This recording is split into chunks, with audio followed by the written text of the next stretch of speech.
തിരുവനന്തപുരം ജില്ലയെ അക്ഷരാർത്ഥത്തിൽ നടുക്കിയ സംഭവം. ഞായറാഴ്ചയായിരുന്നതിനാൽ നാട്ടുകാരും നഗരവും അവധി ദിവസത്തിന്റെ ആലസ്യത്തിലായിരുന്നു. പൊടുന്നനെയാണ് ആ നിലവിളി ശബ്ദം കാതുകളിലേക്ക് എത്തിയത്. ഞായറാഴ്ചയായതിനാൽ തന്നെ തിരുവനന്തപുരം അമ്പലമുക്ക് കുറുവാൻകോണം റോഡിലെ ഭൂരിഭാഗം സ്ഥാപനങ്ങളും പ്രവർത്തിച്ചിരുന്നില്ല. സമീപത്തെ വീടുകളിൽ താമസക്കാരുണ്ടായിരുന്നെങ്കിൽ പോലും തൊട്ടടുത്ത് ഇത്ര വലിയൊരു സംഭവം നടന്നിട്ടും ഇവരാരും അറിഞ്ഞതുമില്ല. ഞായറാഴ്ച കട അവധിയായിരുന്നിട്ടും ചെടികൾക്ക് വെള്ളം നനയ്ക്കാനുള്ളതിനാലാണ് വിനീതയെന്ന് ജോലിക്കെത്തിയത്. ഉച്ചയോടെ കടയിൽ ചെടി വാങ്ങാനെത്തിയ ചിലർ ജീവനക്കാരെ ആരെയും കാണാത്തതിനാൽ കടയുടമയായ തോമസ് മാമനെ ഫോണിൽ വിളിച്ച് തിരക്കുകയായിരുന്നു. ഇതോടെ ഇദ്ദേഹം വിനീതയെ പലതവണ ഫോണിൽ വിളിച്ചെങ്കിലും കിട്ടിയില്ല. തുടർന്ന് കടയിലെത്തിയെങ്കിലും വിനീതയെ കണ്ടില്ല. ഇതോടെ മറ്റൊരു ജീവനക്കാരിയായ സുനിതയെയും വിളിച്ചു വരുത്തി. ഏറെ നേരത്തെ തിരച്ചിലുകൾക്കൊടുവിൽ കടയുടെ പിൻഭാഗത്തേക്ക് ചെന്ന ഇവർ അവിടെ ചെടിച്ചട്ടികൾ മറിഞ്ഞു കിടക്കുന്നതായി കാണുന്നു. അസ്വാഭാവികത തോന്നിയതിനെ തുടർന്ന് ഇവിടേക്കെത്തിയ കടയുടമയും ജീവനക്കാരിയും കണ്ടത് ഞെട്ടിക്കുന്ന കാഴ്ച. ചെടികൾക്കിടയിൽ വലയ്ക്കുള്ളിൽ നിന്നും പുറത്തേക്ക് നീണ്ടുകിടക്കുന്ന 2 കാലുകൾ. വല നീക്കിയതോടെ ഇത് വിനീതയാണെന്ന് തിരിച്ചറിഞ്ഞു. അതെ, വിനീത തന്നെ അതിക്രൂരമായി കൊല്ലപ്പെട്ട് കിടക്കുന്നു. കൊലപാതക വിവരമറിഞ്ഞ് പോലീസും ഫോറൻസിക് വിദഗ്ധരും ഉടനെ സ്ഥലത്തെത്തി. ഇതിനിടെ വിനീതയുടെ മാതാപിതാക്കളും കടയിലെത്തി. ഇവർ മൃതദേഹം കണ്ടപ്പോഴാണ് കഴുത്തിലുണ്ടായിരുന്ന 4.5 പവന്റെ താലിമാല കാണാതെയായെന്ന് വ്യക്തമായത്. അതേസമയം ചിട്ടിപിടിച്ച് 25,000 രൂപ വിനീതയുടെ കയ്യിലുണ്ടായിരുന്നെങ്കിലും ഇത് ബാഗിൽ സുരക്ഷിതമായിരുന്നു. പ്രാഥമിക അന്വേഷണത്തിൽ സ്വർണ്ണമാല മോഷ്ടിക്കാനാണ് കൊലപാതകം നടത്തിയതെന്ന് പോലീസിന് വ്യക്തമാകുന്നു. എന്നാൽ സ്ഥാപനത്തിൽ CCTV ഇല്ലാതിരുന്നത് ആദ്യഘട്ടത്തിൽ തിരിച്ചടിയായി. പിന്നീട് പോലീസ് സംഘം പരിസരത്തെ മുഴുവൻ CCTVകളും പരിശോധിച്ചു. ഈ ദൃശ്യങ്ങളിൽ നിന്നാണ് കൊലയാളിയായ കന്യാകുമാരി തോവാള സ്വദേശി രാജേന്ദ്രനിലേക്കുള്ള ആദ്യ സൂചനകൾ ലഭിക്കുന്നത്. സംശയാസ്പദമായ സാഹചര്യത്തിൽ CCTV ദൃശ്യങ്ങളിൽ ഇയാളെ കണ്ടെത്തിയെങ്കിലും മുഖം വ്യക്തമായിരുന്നില്ല. തുടർന്ന് രേഖാചിത്രം ഉൾപ്പെടെ പോലീസ് തയ്യാറാക്കുന്നു. ഇതിനിടെ അമ്പലമുക്കിൽ നിന്ന് ഇയാൾ ഓട്ടോറിക്ഷയിൽ കയറിപ്പോയതായി വിവരം ലഭിച്ചു. പേരൂർക്കട ആശുപത്രിക്ക് സമീപം ഇയാൾ ഓട്ടോറിക്ഷയിൽ നിന്ന് ഇറങ്ങിയതായി വ്യക്തമായതോടെ ഈ ഭാഗത്തെ CCTV ദൃശ്യങ്ങളും പോലീസ് അരിച്ചുപറക്കി. ഇതിനിടെ പേരൂർക്കടയിലെ ആശുപത്രിയിൽ നിന്നും വിവരങ്ങളും ശേഖരിച്ചു. ഈ അന്വേഷണത്തിലാണ് കഴിഞ്ഞ ദിവസം ഒരാൾ കൈക്ക് മുറിവ് പറ്റി ചികിത്സ തേടിയതായുള്ള വിവരം ലഭിക്കുന്നത്. ഇയാൾ ആശുപത്രിയിൽ നിന്ന് പുറത്തുപോകുന്ന CCTV ദൃശ്യങ്ങളും ലഭിച്ചു. എന്നാൽ ആശുപത്രിക്ക് സമീപത്തെ റോഡിൽ നിന്നുള്ള CCTV ക്യാമറകളിൽ ഇയാളുടെ ദൃശ്യങ്ങൾ ലഭിച്ചിട്ടില്ല. ഇതോടെ ഈ ചുറ്റുവട്ടത്ത് തന്നെ പ്രതിയുണ്ടെന്ന് പോലീസ് ഉറപ്പിച്ചു.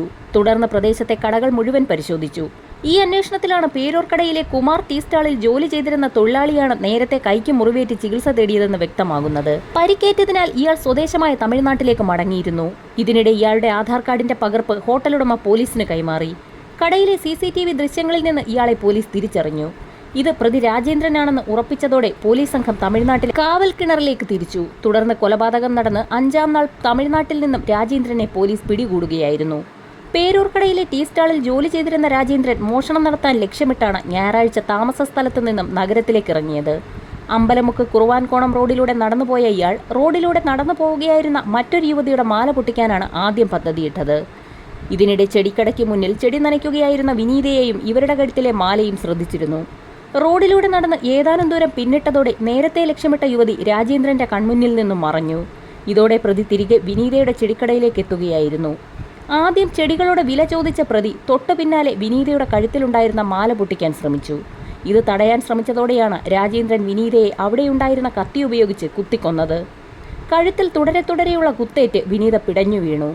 മരണം ഉറപ്പിച്ചതോടെ പ്രതി മൃതദേഹം വലിച്ചിഴച്ച് ചെടികൾക്കിടയിലേക്കിട്ടു. സമീപത്തുണ്ടായിരുന്ന വല കൊണ്ട് മൃതദേഹം മൂടിയിട്ടു. പിന്നാലെ കത്തിയും പിടിവലിക്കിടെ കയ്യിലുണ്ടായ മുറിവും കഴുകി വൃത്തിയാക്കി സ്ഥലം വിടുകയും ചെയ്തു. കൊലപാതകത്തിന് പിന്നാലെ പ്രതി കന്യാകുമാരിയേക്കാണ് പോയത്. പിറ്റേ ദിവസം കന്യാകുമാരി 5 ഗ്രാമത്തിലെ സ്വകാര്യ ധനകാര്യ സ്ഥാപനത്തിലെത്തി മാല പണയം വെച്ചു. പിന്നാലെ തിരിച്ച് പേരൂർക്കടയിലെത്തി. തൊട്ടടുത്ത ദിവസം രാവിലെ ടീ സ്റ്റാളിൽ ജോലിക്ക് കയറിയ പ്രതി ചിരവ കൊണ്ട് കയ്യിൽ സ്വയം മുറിവുണ്ടാക്കി. കൊലപാതകത്തിനിടെ കൈക്കേറ്റ മുറിവ് മറയ്ക്കാനായിരുന്നു ഇത്. തുടർന്ന് തേങ്ങ ചിരക്കുന്നതിനിടെ മുറിവേറ്റെന്ന് ഹോട്ടലുടമയോട് പറയുകയും ആശുപത്രിയിൽ ചികിത്സ തേടുകയും ചെയ്തു. ആശുപത്രിയിൽ നിന്ന് കൈ തുന്നിക്കെട്ടിയ ശേഷം തിരികെ എത്തിയ ഇയാൾ പോലീസ് അന്വേഷണം ശക്തമാണെന്ന് മനസ്സിലായതോടെ നാട്ടിൽ പോവുകയാണെന്ന് പറഞ്ഞ് തമിഴ്നാട്ടിലേക്ക് കടക്കുകയും ചെയ്തു. കന്യാകുമാരി തോവാള സ്വദേശിയായ രാജേന്ദ്രൻ കൊടും കുറ്റവാളിയാണെന്നാണ് പോലീസ് കണ്ടെത്തിയത്. ഓൺലൈൻ ട്രേഡിംഗിൽ നിക്ഷേപത്തിനായി കൊലപാതകവും കവർച്ചയും നടത്തുന്നതായിരുന്നു ഇയാളുടെ രീതി. 2014 കന്യാകുമാരിയിൽ കസ്റ്റംസ് ഓഫീസറെയും ഭാര്യയെയും ഇവരുടെ വളർത്തുമകളെയും കൊലപ്പെടുത്തിയ കേസിൽ പ്രതി കൂടിയാണ് രാജേന്ദ്രൻ. കവർച്ച തന്നെയായിരുന്നു ഈ കൂട്ടക്കൊലയ്ക്ക് പിന്നിലെയും ലക്ഷ്യം. ഈ കൊലക്കേസിൽ ജാമ്യം നേടി പുറത്തിറങ്ങിയ ശേഷമാണ് രാജേന്ദ്രൻ തിരുവനന്തപുരം പേരൂർക്കടയിലെത്തി ചായക്കടയിൽ ജോലിക്ക് കയറിയത്. തിരുവനന്തപുരം അമ്പലമുക്കിൽ അലങ്കാരച്ചെടികൾ വിൽക്കുന്ന ടാംസ് ഗ്രീൻ ടെക് അഗ്രി ക്ലിനിക് എന്ന സ്ഥാപനത്തിൽ വെച്ചാണ് 38-കാരിയായ വിനീത കൊല്ലപ്പെട്ടത്. 2020-ൽ ഭർത്താവ് സെന്തിൽകുമാർ മരിച്ചതിന് പിന്നാലെ 2 മക്കളടങ്ങുന്ന കുടുംബത്തിന് താങ്ങാകാനും ഭർത്താവിന്റെ മരണത്തെ തുടർന്നുണ്ടായ മാനസികാഘാതത്തിൽ നിന്ന് കരകയറാനുമാണ് വിനീത നഗരത്തിലെ അലങ്കാരച്ചെടിക്കടയിൽ ജോലിക്കെത്തിയത്. നെടുമങ്ങാട്ടെ വീട്ടിൽ നിന്ന് ഏറെ ദൂരെയാണെങ്കിലും സിറ്റിയിലല്ലേ, പേടിക്കേണ്ടല്ലോ എന്നായിരുന്നു വിനീത അമ്മയോടും കുടുംബാംഗങ്ങളോടും പറഞ്ഞിരുന്നത്. പക്ഷേ ആ നഗരത്തിൽ തന്നെ കൊടും കുറ്റവാളിയുടെ കൊലക്കത്തിക്കിരയാവുകയായിരുന്നു വിനീത. കേസിലെ പ്രതിയായ കന്യാകുമാരി തോവാള വെള്ളമഠം രാജീവ് നഗർ സ്വദേശി രാജേന്ദ്രനെ കഴിഞ്ഞ ദിവസമാണ് തിരുവനന്തപുരം 7ാം അഡീഷണൽ ജില്ലാ ജഡ്ജി പ്രസൂൺ മോഹൻ കുറ്റക്കാരനെന്ന് കണ്ടെത്തിയത്. കേസ് ഈ മാസം 21-ന് വീണ്ടും വിധി പറയുന്നതിനെ പരിഗണിക്കും. അന്നേ ദിവസം പ്രതിയെ സംബന്ധിച്ചുള്ള 7 റിപ്പോർട്ടുകൾ ഹാജരാക്കാൻ കോടതി നിർദ്ദേശിച്ചു കഴിഞ്ഞു.